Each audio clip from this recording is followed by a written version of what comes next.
Hi guys, welcome to my channel. If you're new here, my name is Jennifer AGUNBIADE and you're highly welcome. Please subscribe to this channel and help me grow this ministry to the next level. And if you're a returning subscriber, thank you so much for coming here, coming back, always watching my videos. I so appreciate you guys so much. I appreciate the support, the love.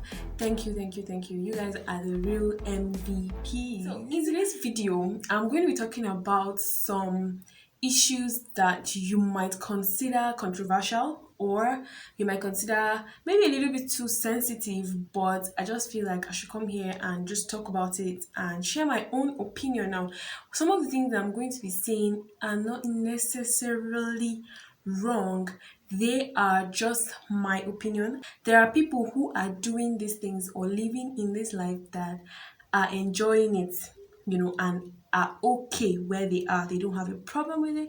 And if you're one of them, then it's okay. I'm not here to judge anybody again. I'm here to just give my own opinion. And if you feel like some of these things resonate with you or you agree with some of my thoughts, then please meet me in the comment section. Let's discuss this matter.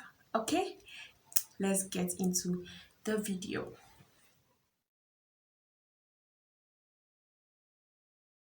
The first thing I have here is dating someone older.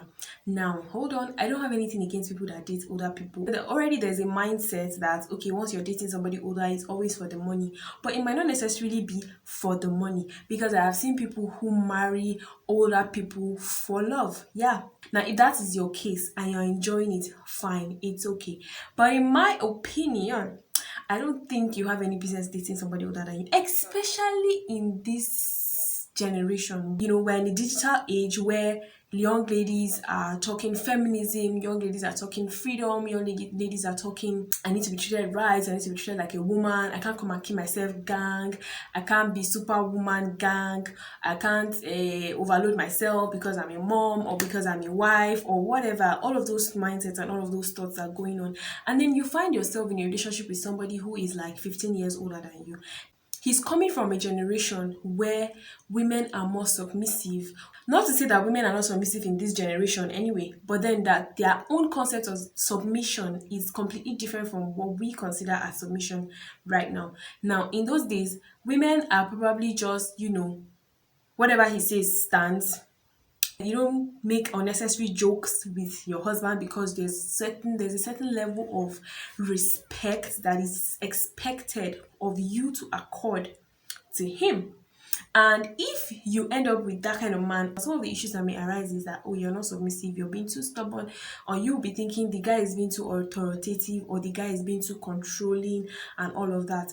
And so I'm just here to say that if you must go into this kind of relationship, consider the odds. Like, what are things? Is this guy on the same mental track as you? Are you guys thinking alike? Do you guys have like the same intellectual understanding? You know what I mean? Like, your sense level, is it the same? I remember one guy that I was with, I made a joke and I had to start explaining the joke, and at the end of the day it was no longer a joke. Now, this is not his fault, it is just the kind of person he is not in tune with my generation and the things that are going on around right now, so he cannot relate to the joke.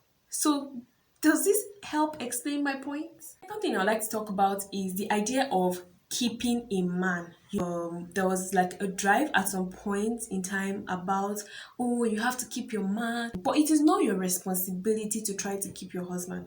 First of all, because the relationship is founded on a commitment on both sides. You guys are in agreement to this relationship. You guys came together and said, I love you, and hey, let's make this work. So why does it have to be your responsibility to keep him? Of course, there's a part where you both are working together to make the relationship work. Like, you're bringing your part, I'm bringing my part, and we're working together to ensure that our relationship or whatever we're sharing, stands. But not in a case where this man is going out, he's cheating on you, he's doing all sort of things, and then you feel like there's a certain responsibility upon your shoulder to keep him, to make sure that you don't lose him, like you're a keeper kind of stuff. Of course, there's the part of being a keeper, as in, in the will I say, godly aspect to a man that is not taking advantage of you, or a man that is not, taking you for granted. But in a sense where this man is consistently is a perpetual cheater, serial cheater, and hurtful. Maybe he hurts you, he says all kinds of things to you, and you're not really even totally happy in the relationship. But then you're just there because you're supposed to be a keeper. Now that is the mindset that I am trying to address. I always say that a man that does not want to be kept cannot be kept. So it's high time as women we stop trying to overburden ourselves, in with the whole ideology of I must keep my man, he must stay at home, he goes out, he cheats on you, he comes back home, and you still take it because you're trying to keep him. All I am saying in essence is that you should be in a relationship where both parties are bringing something to the table. You are bringing your commitment, your love, your affection, your heart, yourself to this relationship. He should also bring the same to the table. I'm saying he because there's already a stereotype of men as calm and all of that. Please don't get me wrong. I'm not here to judge men. I'm not here to say women are right or men are wrong and women are right. What I'm here to say is that even if you find yourself in a situation whereby it is the girl, that is expecting you to keep her, I don't think anybody should be put in that position where you have to be carrying the burden of the relationship on your shoulder, trying to ensure that you keep the relationship going. If she cannot bring her own quarter to the table to also keep you, you need to evaluate that relationship and begin to think of other options in a relationship. Do not ignore warning signs such as physical abuse, such as verbal abuse, emotional abuse, and all of that. And generally women are, of course, 90 or 80% recipients of such barbaric behaviors. So you as a man, as a woman, do not ignore the warning signs in your relationship. Notice if you're in a relationship with a guy and this guy is consistently maybe hitting you, talking down on you, making fun of your vulnerabilities and all of that. These are things you need to look out for. A guy that is toxic to you, a woman that is toxic. There are women who are bullies. A woman that bullies you, she talks down on you, she makes you feel less of a man all the time. She throws your weaknesses to your face and does not even think about how it makes you feel. She laughs at it, and all of that. These are things that you need to begin to look at if you're in a relationship like that. Begin to evaluate such relationship. Are you going to continue like this? Are you going to end up marrying this kind of person? Because auntie, uncle, the good news is when you marry somebody like that, trust me, whatever he's giving you as in a relationship is going to be times 10 of it. So you need to evaluate. Are you ready to be in this kind of relationship? Are you ready to spend the rest of your life feeling the way you are feeling? The next I want to talk about is rebound. In case you don't know what rebound is the, like, for instance, you just came out of a breakup, you just broke up with someone, and immediately you jump into the next relationship. Now these kind of relationships don't necessarily work out. Not to dispute the fact that there are people whom it works out for, but 99% of the time it doesn't work out because you are not completely healed. You're still carrying whatever hurt you're bringing in from the previous relationship. So it is advisable for you to heal completely. So I would advise you give yourself time, like give yourself a break, give yourself space. Immediately you break up from, or rather, immediately you're coming out of a relationship, give yourself at least some months to clear your mind, rediscover yourself again, heal up completely from your previous relationship so that you don't carry the same baggage you were facing in that other relationship and transfer it to an innocent girl or an innocent boy. Now, this is really common among women because, first of all, women, we are receivers. That is how God created us. So, whichever relationship you're in, if you are in an abusive relationship, chances are you collect those toxins and you pour it into the next relationship you go into. That is why I advise that you stay back, heal yourself completely, remove all of those toxicity. I don't know what that is. Remove all that toxic thing, all that toxic remove all that toxicness from your system and before you step into the next relationship. For guys, you need space. If she's a bully, if she was toxic, you need to heal up so that you don't carry the same mindset into the next relationship. This thing I'm saying also affects the way you relate with your partner in your next relationship. You find people in relationships saying things like, "Oh, I was in a relationship with one lady and I don't think I'm really ready to open myself up so much again so that I don't get hurt." Now, this is a person that is still hurt. It's okay for you to secure yourself and all of that, but then there's a place, it should not come from a place of fear. It should come from a place of, security in who you are and in yourself. You know what you can take and what you cannot take in a relationship. Don't, I've also heard guys say things like, I used to spend money on girls so in my previous relationships, but man, girls have shown me they've eaten my money. In this relationship, they are indirectly trying to tell you that, oh, in this relationship, oh, I'm not willing to spend as much money as I was spending in the past because I'm not assured that you're going to stay for so long. I've seen ladies come into relationships and they're like, I don't want to get hurt like that other guy come that the way the other guy hurt me. So you're being insecure, you're checking his phones, you're doing this just to try to protect yourself. Now, why don't you just give yourself that space that you need to heal? Heal, heal, heal. I cannot overemphasize the importance of healing from previous relationship so that you are able to enter another relationship whole, pure, and ready for a new start. Being the main chick is not okay.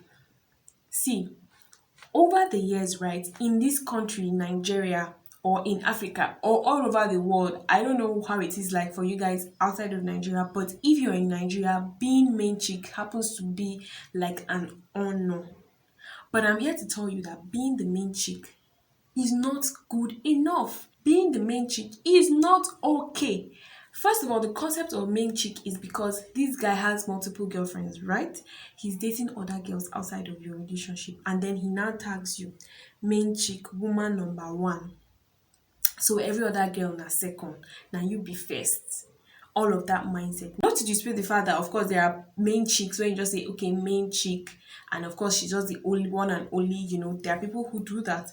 But I'm coming to address that other concept of main chick where there are multiple girlfriends and you are the main chick. Babe, it's not okay. It is not a healthy place to be. You are being cheated on, you are being hurt. It's not okay for a guy to cheat on you. It's not okay. Cheating is not okay. I don't know how many times we have to say this. Cheating is not okay. If you commit yourself to a certain relationship, there should be some level of loyalty. Come on. There should be a level of loyalty from the girl. There should be a level of loyalty from the guy. We need to become honest people in this nation. We need to become honest people, even for ourselves. To accept being main chick means you're condoning cheating. So, babe, what am I trying to tell you? If you find yourself in that kind of situation, in that kind of relationship, first of all, begin to think about other options. Speak to your partner about it. Of course, this is not to say that girls don't also cheat and have main guys. It's not okay to be, but the concept of main chick is more popular. The concept of male chick is more popular among the females than it is. Of course, there's no main. I don't know if there's anything like main guy, but I know that ladies cheat, right? Ladies cheat on their boyfriends. Ladies have multiple boyfriends, and it's not okay for you as a guy to be in a relationship with a woman who has multiple girlfriends. In case you are in that kind of relationship, it is abusive in itself. You are hurting yourself. You are consistently hurting yourself, breaking your heart to pieces. Why would you do that to yourself? Girl, why would you do that to yourself? Value yourself enough to stand up and say, hey, I don't like the fact that you cheat on me. What are we going to do about it? Let's begin to talk. Are you going to change? Or are you going to continue being a serial cheat? If you cannot respect me enough to be loyal to me, to be faithful to me, then what are we doing? Where is this relationship going to? It's not okay to accept certain things in your relationship. You need to begin to talk about it. Communicate. Communication is key. Sometimes I know it's difficult when you want to communicate. You're like, what if he rejects it? What if it becomes a big issue? What if he turns me down? What if she turns me down? I'm not ready, and all of that. But it's important for you to bring it out. If not for anything, it will also show you another aspect of that of your partner that you need to also address, and you begin to ask questions. Like, am I ready to be in this position and feel the way that I am feeling for the rest of my life? So guys, if you find yourself in similar relationship, or you share the same mindset as me, or you share the same, thought pattern as myself, please let's talk in the comment section. Let me hear your thoughts, let me hear your experiences, let me hear what you have to say. Let me learn also from you guys about some of these things. And with this, if you're not yet subscribed, please subscribe to this channel. I have so much more in store for you guys, and I'll see you guys in my next video. Bye.